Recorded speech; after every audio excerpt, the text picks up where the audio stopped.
ओम शांति। आज 9 दिसंबर 2023 के बाबा के अनमोल मधुर महावाक्य सुनेंगे। आज की मुरली में बाबा ने हम बच्चों को भिन्न भिन्न युक्तियां बताई है सदा खुशी में रहने की। बाबा कहे, बच्चे सदा खुश रहना है तो अपने आप से बातें करो, मन ही मन रू रिहान करो। साथ ही साथ बाबा कहे, बच्चे कभी भी मन में कोई आसक्ति न हो, क्योंकि जहां आसक्ति होती है और वो आसक्ति परिपूर्ण नहीं होती है तो खुशी गायब हो जाती है। इसलिए जितना अनासक्त वृत्ति की धारणा होगी तो सदा खुश रहेंगे। तीसरी बात बाबा ने कही, बच्चे ज्ञान का मनन चिंतन करते रहो। चौथी बात बाबा कहे, तुम कर्म योगी हो, हर कर्म तुम्हें बाप की याद में रहकर करना है। बाबा से इतनी मोहब्बत हो, क्योंकि बाबा के संग ही हम सभी को घर चलना है। और पांचवी बात बाबा कहे, बच्चे स्वदर्शन चक्र को फिराते रहो तो सदा खुश रहेंगे। तो सुनते हैं आज के बाबा के अनमोल मधुर महावाक्य। ओम शांति। मीठे बच्चे, एक बाप के साथ सच्ची मोहब्बत हो तो बाप तुम्हें अपने साथ घर ले जाएंगे, सब पापों से मुक्त कर देंगे, स्वर्ग का मालिक बना देंगे। आज की मुरली से प्रश्न है, अपने आप को खुशी में रखने के लिए कौन सी मुख्य धारणा चाहिए?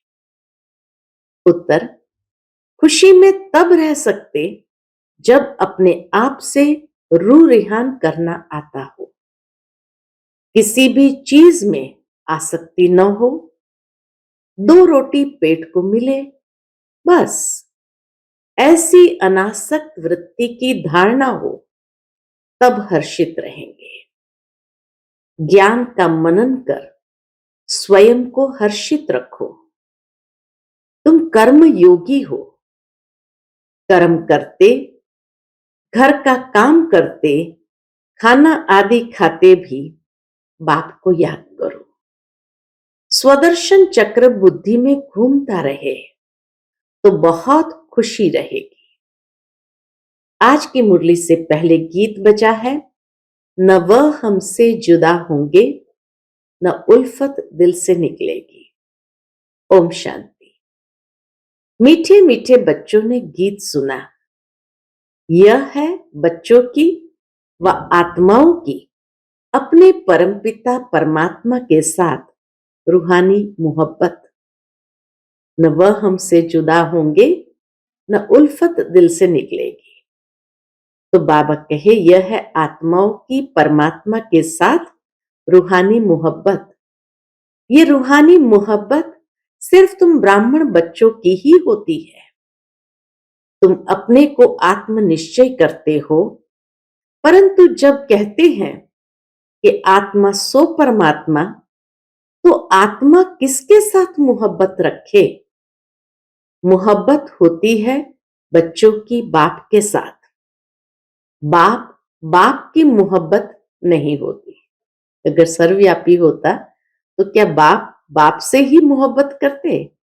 ये कभी नहीं होता। अभी तुम समझते हो, हम आत्माएं अपने परमपिता परमात्मा के साथ मोहब्बत जोड़ रही है। यह मोहब्बत ही तुमको साथ ले जाती है, परमात्मा के साथ ले जाती है। तुम रूहानी मोहब्बत बाप के साथ रखते हो तो तकलीफ भी सहन करनी पड़ती है। सारी दुनिया, घर के भांति आदि सब दुश्मन बन जाते हैं। बच्चों को समझाया है कि पतित पावनी गंगा नहीं है। मनुष्य पावन होने के ख्याल से गंगा व जमुना के तट पर हरिद्वार, काशी में जाकर बैठते हैं। दुनिया में भी मनुष्य पावन होने के लक्ष्य से गंगा व जमुना के तट पर हरिद्वार, काशी में जाकर बैठते हैं। मुख्य स्थान ये दो है। कहते हैं, हे पतित पावनी गंगा। अब गंगा तो सुनती ही नहीं। बाबा कहे वो तो पानी है, तो वो गंगा तो सुनती ही नहीं। सुनने वाला एक पतित पावन बाप ही है। अभी तुम उस बाप के सन्मुख बैठे हो। बाप बतला रहे हैं, तुम पावन कैसे बनोगे। पानी की गंगा थोड़ी कहती है, मामेकम याद करने से तुम्हारे विकर्म विनाश होंगे। बाप कहते हैं, मैं प्रतिज्ञा करता हूं। बाबा बच्चों को प्रॉमिस करते हैं, तो क्या कहते, बाप कहते हैं, मैं प्रतिज्ञा करता हूं, अगर तुम मुझ बाप को याद करेंगे तो तुम्हारे विकर्म विनाश होंगे। ऐसा प्रॉमिस न गंगा कर सकती है, न कोई महात्मा आदि कर सकते हैं। गारंटी देते हैं, बाबा ही गारंटी देते हैं। गंगा तो गारंटी दे न सके। जैसे मनुष्य रावण को वर्ष वर्ष जलाते आए हैं, परंतु रावण मरता ही नहीं है, वैसे गंगा में स्नान भी जन्म जन्मांतर करते आए हैं, परंतु पतित से पावन कोई बनते ही नहीं। फिर स्नान करने जाते रहते हैं। एक बार पावन बने तो फिर क्यों जाते हैं स्नान करने। इतने मेले लगते हैं। उसको कोई आत्मा परमात्मा का संगम नहीं कहेंगे। वो कुंभ मेले को आत्मा और परमात्मा का संगम नहीं कहेंगे। भक्ति मार्ग में भीड़ लगती है मेले पर। अभी तुम बाप के साथ बुद्धि योग लगाते हो। तुम जानते हो हम आत्माएं आशिक बनी है। आत्मा ही भगवान को याद करती है शरीर द्वारा। बाप कहते हैं, मैं भी इस शरीर द्वारा तुमको पढ़ा रहा हूं, इसलिए हमेशा बाबा को याद करते रहो। बाबा कहने से स्वर्ग जरूर याद आएगा और अपना मुक्ति धाम घर भी याद आएगा। मुक्ति को निर्वाण धाम भी कहते हैं। यह है साकारी दुनिया। जब तक आत्माएं यहां न आए तो साकारी दुनिया कैसे बढ़े। इसलिए जब आत्माएं परमधाम से नीचे उतरती है, तभी तो यहाँ की पॉपुलेशन भी बढ़ती है। आत्माएं निराकारी दुनिया से आती है, मनुष्य सृष्टि बढ़ती जाती है। कोई समझते हैं नेचुरल बढ़ती रहती है। तुम जानते हो आत्माएं यहां आती है, वृद्धि को पाती रहती है। बच्चों को मालूम हुआ है कि स्वीट होम शांति धाम है। शांति को बहुत लोग पसंद करते हैं। तुम जानते हो शांति धाम तो हमारा स्वीट गॉड फादरली होम है। भारतवासी विलायत से लौटते हैं तो कहते हैं, हम अपने स्वीट होम भारत में जाते हैं। जहां जन्म लेते हैं वह देश प्यारा लगता है। जहां जिसका जन्म होता है उनको हमेशा वो देश प्यारा लगता है। कहते हैं, हमको स्वीट होम भारत में ले चलो। अच्छा, समझो मर जाते हैं, आत्मा तो चली गई, फिर शरीर को यहां ले आकर खत्म करते हैं। समझते हैं भारत की मिट्टी भारत में ही जाए। नेहरू ने शरीर छोड़ा तो उनकी राख देखो कहां कहां ले गए। प्लेन से कहा जाता है खेतों में राख को गिराया। तो इसीलिए बाबा कहे, नेहरू ने शरीर छोड़ा तो उनकी राख देखो कहां कहां ले गए, खेतों में गिराई। समझते हैं खेती अच्छी होगी, परंतु हर चीज को वह कितना भी मान दे, पुरानी तो जरूर होनी है। कितनी तकलीफ सहन कर रहे हैं, बाप का पता नहीं है। तुम बाप को जानकर बाप से वर्षा ले रहे हो, तो दिल होती है मित्र संबंधी आदि को भी स्वर्गवासी बनाए। कभी भी कोई बच्चा ज्ञान लेता है तो उसके मन में ये भावना जरूर जागृत होती है कि सारे मित्र संबंधियों को भी हम स्वर्गवासी बनाए। इसको तुम कहो स्वर्गवासी बनो तो कहेंगे तुम मारने चाहते हो क्या? तुम बच्चे जानते हो श्रीमत पर हम श्रेष्ठ स्वर्गवासी बन रहे हैं। देही अभिमानी बनने में बड़ी मेहनत लगती है। घड़ी घड़ी देह अभिमान में आकर बाप को भूल जाते हो। अभी तुम सन्मुख बैठे हो, जानते हो हम अपने परमपिता परमात्मा पास आए हैं। बाबा कहते हैं आगे कभी मिले थे? साकार बाबा पूछते थे बच्चों को, आगे कभी मिले थे? तो झट कहते हैं, हाँ बाबा, 5000 वर्ष पहले मिले थे। यह तुम्हारा गुप्त अक्षर है और कोई कॉपी कर न सके। भल श्री कृष्ण का वेश धारण कर लेते हैं, कहते हैं हम आए हैं स्वर्ग की स्थापना करने, परंतु यह बात कि 5000 वर्ष पहले भी स्वर्ग स्थापन किया था, यह कह न सके। तुम ही कहते हो बाबा 5000 वर्ष पहले हम आपसे वर्षा लेने आए थे, आपने राजयोग सिखाया था। यह आत्मा कहती है इस शरीर द्वारा अपने को आत्मनिश्चय कर और बाप को याद करना है। इसमें सर्वव्यापी की तो बात ही नहीं। यह भी नहीं समझते हैं कि ब्रह्मा जरूर साकार में होना चाहिए, जिस द्वारा परमपिता परमात्मा सृष्टि रचते हैं।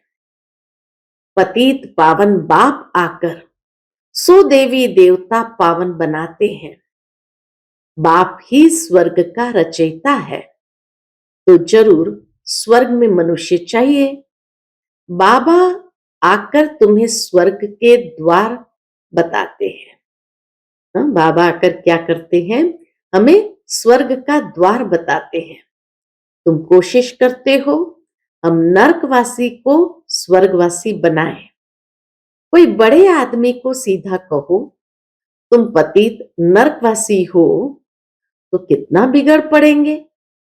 अभी तुम जानते हो हम नरक से निकल स्वर्ग में जा रहे हैं।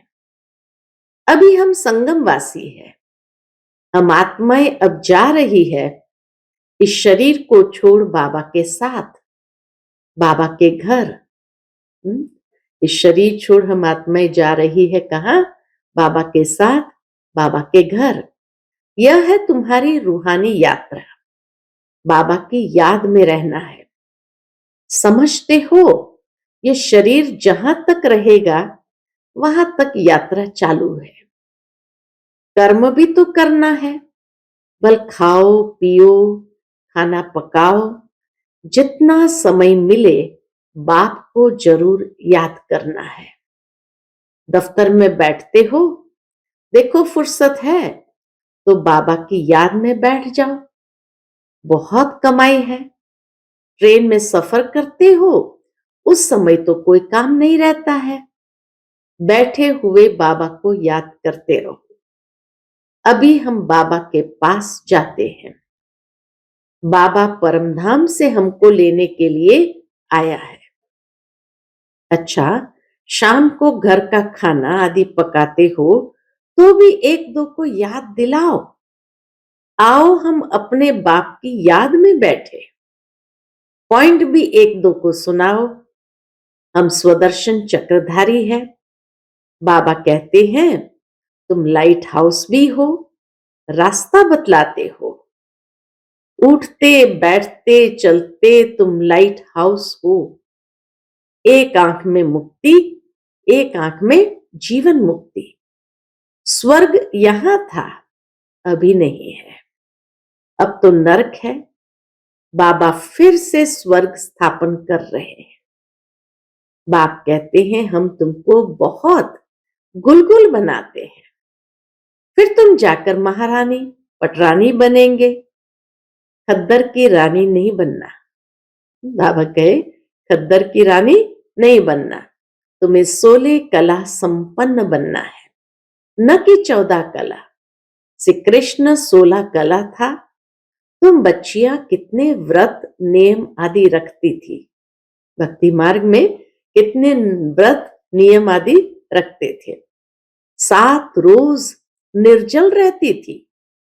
बाबा को भी पता है बच्चों के भक्ति का स्वरूप क्या था, तो बाबा कहे 7 रोज निर्जल रहती थी, इतनी मेहनत करती थी, परंतु श्री कृष्णपुरी में जा न सके। अभी तुम कृष्णपुरी स्वर्ग में प्रैक्टिकल में जाने लिए पुरुषार्थ कर रहे हो। श्री कृष्ण को द्वापर में ले जाने से स्वर्ग का किसको भी पता नहीं पड़ता है। वास्तव में 7 रोज का अर्थ क्या है, सो तुम अभी जानते हो। सिवाय बाप के और कोई को याद नहीं करना है, बाकी निर्जल आदि की कोई बात नहीं। बाबा को याद करने से तुम बाबा के पास चले जाएंगे। बाप फिर स्वर्ग में भेज देंगे। व्रत नेम रख तुम कितने दिन भूखे मरते हो, जन्म बाय जन्म कितनी मेहनत करते हो। भक्ति मार्ग है ही मेहनत का मार्ग, प्राप्ति कुछ भी नहीं हुई है। अभी तुमको उनसे छुड़ाए सदगति मार्ग में ले जाते हैं। बाबा हम बच्चों को सदगति मार्ग पर ले जाते हैं। तुम कहते हो बाबा कल्प पहले भी आपसे मिले थे स्वर्ग का वर्षा लेने। बाप कहते हैं कदम कदम पर राय लेते रहो, सब हिसाब किताब पूछो, बाबा राय देते रहेंगे। भल तुम अपना धंधा दोरी आदि करते रहो, फिर भी बाबा राय देते रहेंगे। देखेंगे ये बहुत धंधे में घुस पड़े हैं, तो राय देंगे क्यों इतना माथा मारते हो। बाबा तो बच्चों को राय देंगे कि क्यों इतना माथा मारते हो, कितना समय तुम जिएंगे। पेट को 1-2 रोटी मांगता है, उनसे गरीब भी चलते तो शाहूकार भी चलते हैं। शाहूकार लोग अच्छी रीति खाते हैं, फिर रोगी भी बनते हैं। भील लोग देखो कितने मजबूत रहते हैं और खाते क्या है, कितना काम करते हैं, अपनी कुटिया में वह खुश रहते हैं। तो इस समय तुम्हें और सब आशाएं छोड़ देनी चाहिए। 2 रोटी मिली, पेट भरा, बस बाप को याद करना है। तुम हो रूहानी बच्चे, परम पिता परमात्मा माशुक के आशिक बने हो। जितना बाबा को याद करेंगे उतना विकर्म विनाश होंगे, और जिसको याद करते हो उनसे जाए मिलेंगे। हाँ, बाबा को याद करते हैं तो बाबा से जाकर मिलेंगे। कई चाहते हैं साक्षात्कार हो, यह हो। बाबा कहते हैं घर बैठे भी तुमको हो सकता है। शिव बाबा को याद करने से तुमको वैकुंठ का साक्षात्कार होगा। श्री कृष्णपुरी देखेंगे। यहां तो बाबा तुमको वैकुंठ का मालिक बना देते हैं। सिर्फ साक्षात्कार की बात नहीं है, मेरे को याद करो क्योंकि मैं आया हूं तुमको ले जाने। शिव बाबा को याद करना है, वही श्री कृष्णपुरी का मालिक बनाने वाला है।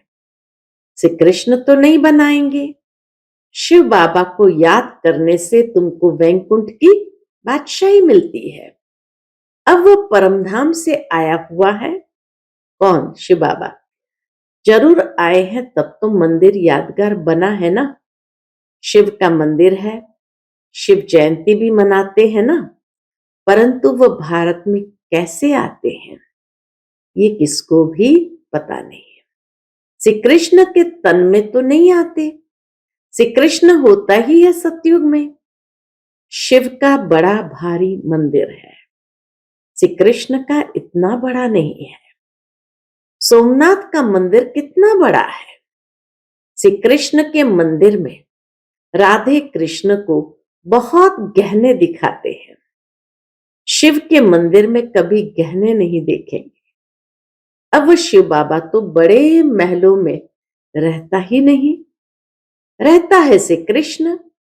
बाबा कहते हैं मैं महलों में रहता ही नहीं हूं, परंतु भक्ति मार्ग में कितना बड़ा आलीशान हीरे जवाहरों का महल बनाया है, जिनको शिव बाबा द्वारा स्वर्ग का वर्षा मिला है।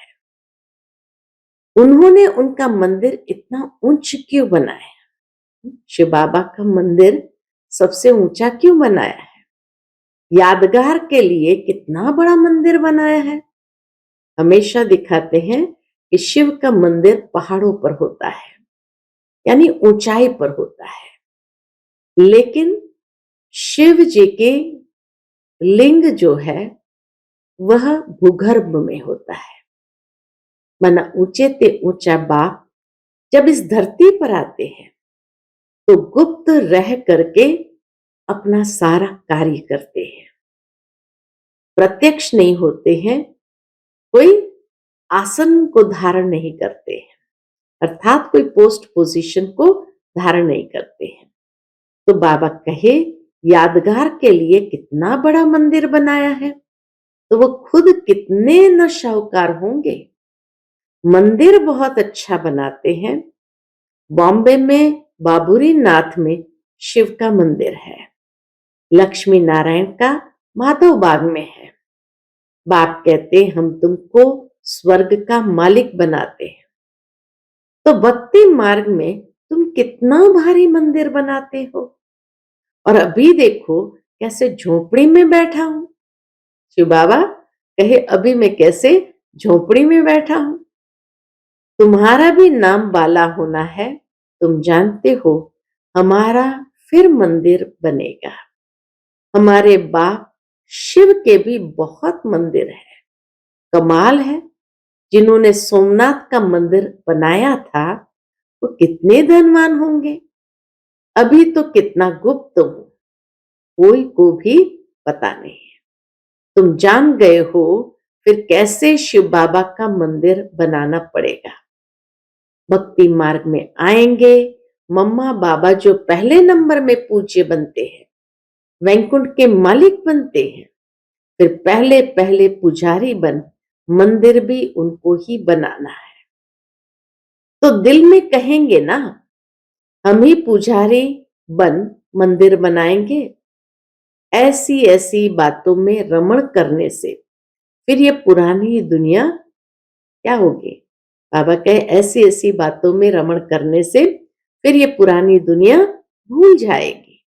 आपस में भी ऐसी ऐसी बातें करनी चाहिए तो तुमको खुशी बहुत रहेगी। अपने से रूरिहान करो, सुप्रीम रूह बैठ तुम्हारी रूह को रिझाते हैं, इस ज्ञान से हर्षित बनाते हैं। तुम कहते हो हम कल्प बाद फिर से आए हैं, अनेक बार बाप से मिले हैं, वर्षा पाया है। ऐसे ऐसे आपस में बातें करनी चाहिए। फिर तुम कर्मयोगी भी हो, भल घर में खाना आदि पकाओ, खुशी रहेगी। तुम 84 जन्म की हिस्ट्री ज्योग्राफी को जानते हो। हम अभी ब्राह्मण बने हैं, फिर देवता बन राज्य करेंगे, पुजारी से पूज्य बनेंगे, फिर महल आदि बनाएंगे। अपनी ही हिस्ट्री ज्योग्राफी सुनाते रहो। हमारा हिस्ट्री ज्योग्राफी चक्र कैसे लगाती है, इसको ही स्वदर्शन चक्रधारी कहा जाता है। तुम तीनों लोकों को जानने वाले हो, ज्ञान का नेत्र तुम्हारा खुला है। ये चक्र याद करने से तुमको बड़ी खुशी रहनी चाहिए। बाप को भी खुशी रहती है। अभी तुम सेवा में उपस्थित हो। तुम सेवाधारियों के मंदिर फिर बाद में भक्ति मार्ग में बनेंगे। अभी मैं तुम बच्चों की सर्विस में आया हूं। इसलिए बाबा कहे अभी तुम मुझे याद करो, फिर सबसे पहले मंदिर शिव बाबा के बनेंगे, उसके बाद फिर भक्ति मार्ग में सेवाधारियों के यानी वो भक्त आत्माओं के द्वारा देवी देवताओं के मंदिर बनेंगे। अभी मैं तुम बच्चों की सर्विस में आया हूं, तुमको स्वर्ग का पूरा वर्षा देने आया हूं। जितना जो पुरुषार्थ करेंगे उस अनुसार स्वर्ग के मालिक बनेंगे। अच्छा, मीठे मीठे सिकिलधे बच्चों प्रति माता पिता बाप दादा का याद प्यार और गुड मॉर्निंग। रूहानी बाप की रूहानी बच्चों को नमस्ते।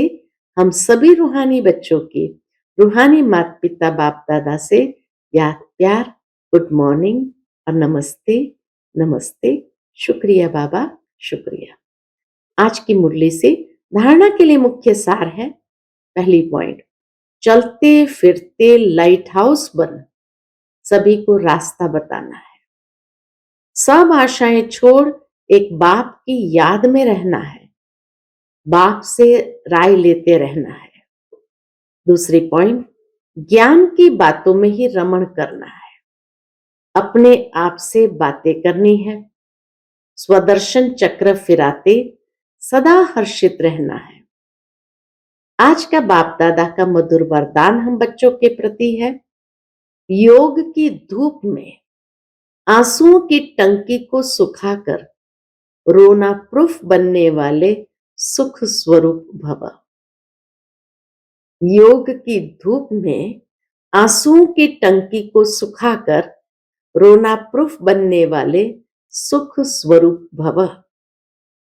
कई बच्चे कहते हैं कि फलाना दुख देता है इसलिए रोना आता है, लेकिन वह देते हैं, आप लेते क्यों हो? उनका काम है देना, आप लो ही नहीं। परमात्मा के बच्चे कभी रो नहीं सकते। रोना बंद, न आंखों का रोना न मन का रोना। जहां खुशी होगी वहां रोना नहीं होगा। खुशी व प्यार के आंसू को रोना नहीं कहा जाता। तो योग की धूप में आंसुओं की टंकी को सुखा दो, विघ्नों को खेल समझो तो सुख स्वरूप बन जाएंगे। आज का स्लोगन है, साक्षी रहकर पाठ बजाने का अभ्यास हो तो टेंशन से परे स्वतः अटेंशन में रहेंगे। साक्षी रहकर पाठ बजाने का अभ्यास हो तो टेंशन से परे स्वतः अटेंशन में रहेंगे। जरूर है, जब साक्षी होकर के कोई भी पाठ बजाएंगे तो कभी भी कोई बात हमें परेशान नहीं कर सकती है, तनाव में नहीं ला सकती है और ही अटेंशन में आ जाएंगे कि आगे क्या करना है। अच्छा, ओम शांति।